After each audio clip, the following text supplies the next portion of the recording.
Bismillahirrohmanirrohim. Assalamualaikum warahmatullahi wabarakatuh. Rabbi shrahli sadri wa yassirli amri wahlul 'uqdatam min lisani yafqahu qauli.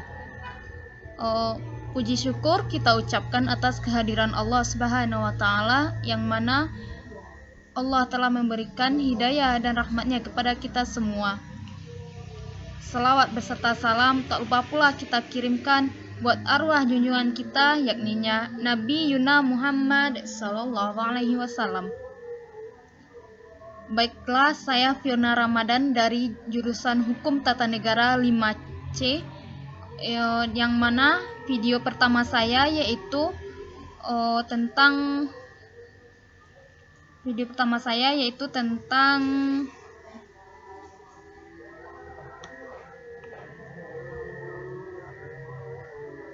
pengertian sumber hukum, yang kedua macam-macam sumber hukum, yang ketiga sumber hukum material, yang keempat sumber hukum formil, yang kelima azas-azasan.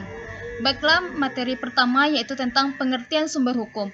Secara sederhana, pengertian sumber hukum dapat dimaknai sebagai tempat di mana suatu hukum berasal atau di mana tempat suatu hukum itu ditemukan. Yang kedua, sumber hukum menurut Peter Mahmud Marzuki dengan mengutip pendapat C.V. John Chipman Gray dalam Edgar Bodenheimer berpendapat bahwa sumber-sumber hukum dapat diartikan sebagai bahan-bahan yang digunakan sebagai dasar oleh pengadilan yang dalam memutuskan perkara. Materi selanjutnya yaitu macam-macam sumber hukum. Sumber hukum terbagi dua. Yang pertama, sumber hukum material. Sumber hukum material yaitu tempat di mana hukum itu diambil. Yang kedua, sumber hukum formil. Sumber hukum formil yaitu tempat atau sumber di mana suatu peraturan memperoleh kekuatan hukum.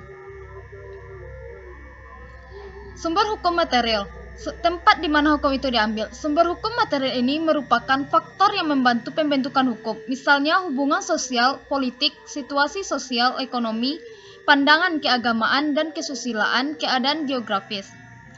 Sumber hukum formil. Sebagai sumber hukum formil di mana suatu peraturan memperoleh kekuatan hukum, menurut Utrecht sumber hukum meliputi: yang pertama, undang-undang. Undang-undang terbagi dua. Undang-undang dapat diartikan menjadi dua. Yang pertama, undang-undang dalam arti luas.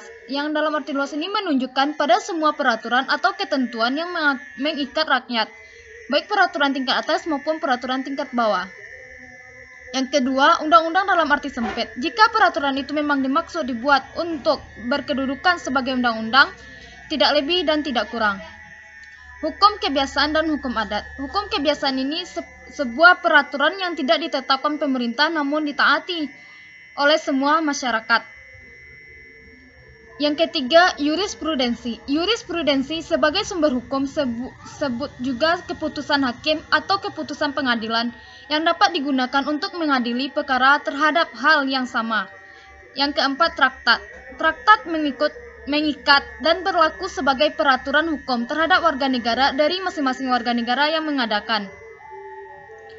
Selanjutnya yaitu azas-azasan. Yang pertama, azas kepastian hukum, yaitu azas dalam negara hukum mengutamakan landasan peraturan perundang-undangan, kepatuhan, keadilan dalam setiap kebijakan penyelenggara pemerintah. Peran azas kepastian hukum mendapat prioritas utama. Yang kedua, azas tertib penyelenggara negara, yaitu azas yang menjadi negara landasan keteraturan, keserasian, dan keseimbangan dalam pengendalian penyelenggara. Yang ketiga, azas kepentingan umum, azas yang mendahulukan kesejahteraan umum dengan cara aspiratif, akomodatif, dan selektif. Yang keempat, azas keterbukaan, azas yang membuka diri terhadap hak masyarakat untuk memperoleh informasi yang benar, jujur, serta tidak diskriminatif terhadap penyelenggaraan negara, dengan tetap memperhatikan pelindungan atas hak asasi pribadi, golongan, dan rahasia negara. Yang kelima, azas proporsionalitas, azas yang mengutamakan keseimbangan antara hak dan kewajiban penyelenggara negara. Yang keenam, azas profesionalitas, azas yang mengutamakan keahlian yang berlandasan kode etik dan ketentuan peraturan perundang-undangan.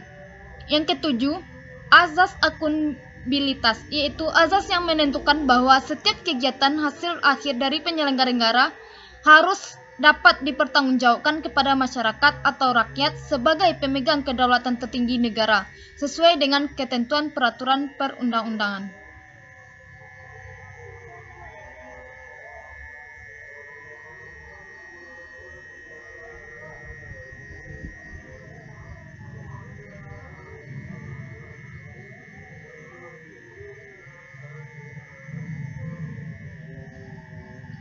Mungkin hanya itu yang dapat saya sampaikan, dan mohon maaf atas segala kekurangan, dan saya sudahi dengan membacakan Assalamualaikum warahmatullahi wabarakatuh.